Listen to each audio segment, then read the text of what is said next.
Absolutely. So it's a blessing and a curse on our end. We are a multidisciplinary team of people who really like to chase the why.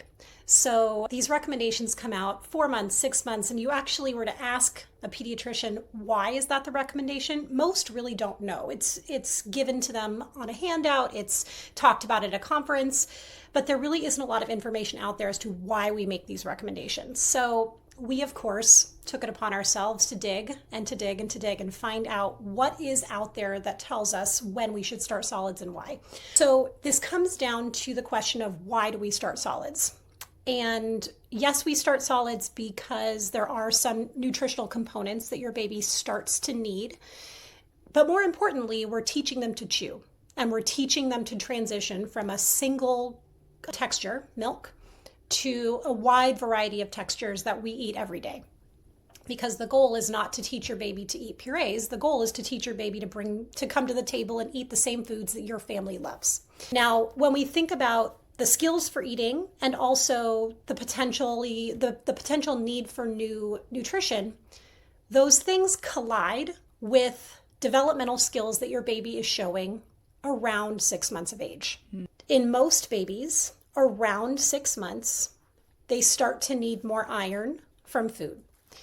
This is a little bit complicated because depending on whether they're receiving all breast milk and formula, or only formula, their iron needs are going to be different.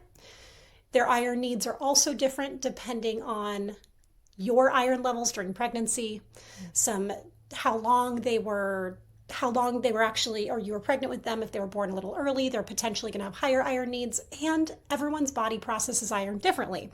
So unfortunately, there's no blanket statement that says this is the day that your baby needs iron from food. Mm-hmm. What we know is that somewhere around 6 months, babies are going to start to need more iron from their diet than they had from their milk feeds before. Mm-hmm. Around 6 months of age, they also have the ability to sit with support. They're able to hold their head and neck upright. And when they're sitting there, they're able to use their hands to bring things to their mouth. And on top of that, they're interested. You bring your 6-month-old to the table, they're watching you eat, they're trying to figure out what you have on that spoon, they're reaching for items, they're showing cognitively, hey coach, put me in. Mm-hmm. This is really exciting, I'm wanting to do this. They're so driven at this age to put things in their mouth. So this developmental readiness aligns with a time where your baby also has some changing nutritional needs. So that's why we like to say we're looking for signs of developmental readiness, mm-hmm. which is around 6 months. Now, are there some babies at 4 months that might show these signs? Absolutely. In my 16 years of practice, I've never really seen one that was an actual 4-month-old, but some 4-month-olds are really strong. You never know. Most show these signs around 6 months, and some a little bit later, closer to 7. My first daughter was born at 36 weeks, and she needed a few extra weeks. I think we started when she was 6.5 months. My second daughter, super strong from the moment she was born. She started closer to 5. I think it was like 5 months and a week. But the signs that we're looking for, again, are that ability to sit. So if they were to be in a high chair, are they the Leaning Tower of Pisa? Are they able to hold their head and their neck upright? Can they bring their hands to their mouth? And are they showing interest in food? Again, most babies will show these signs somewhere around 6 months. All right. So right away, I'm thinking, what about the outlier that shows no interest in food? Because I had one of these children.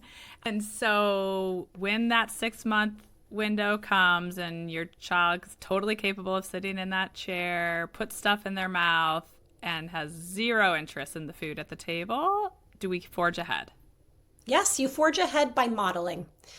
It's not our job to make our child eat, but it's our job to, like you mentioned before, to set up the environment to show them that eating is a place or something that's fun and it's something they want to do. When your baby first comes to the table, they're not putting food in their mouth because they're hungry. They're putting food in their mouth because they're curious and they want to learn. Mm-hmm. Babies learn by putting things in their mouth, whether it's toys, their hands, you name it. So when your baby first puts food in their mouth, it's not because they're thinking that food's going to fill their belly. They have no idea that even can occur yet. They're putting it in their mouth because their parent is putting it in their mouth or their siblings putting it in their mouth. And they're like, that's really interesting. I want to try this too.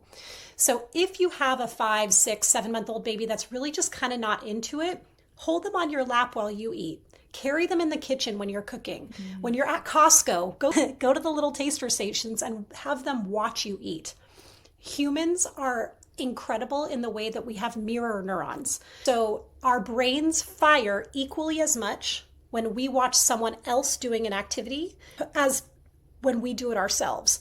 So our babies are watching us, and they're watching us to learn. And when they watch us over and over and over again, feed ourselves, put food in our mouth, enjoy meals, they also start to develop that curiosity and desire to do it. Now, if your baby's 7, 8 months and is really just showing no interest, that would be something I might want to bring up to their healthcare provider. Typically, with modeling and showing them that meals are a really positive environment, they'll get there.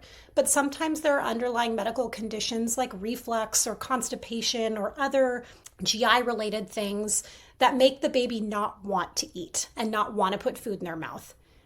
That is a smaller subset of babies, but they do exist. And if your parent instinct is saying something's not right here, it's not clicking, bring it up to your medical provider and they can get you the help that you need. That's great.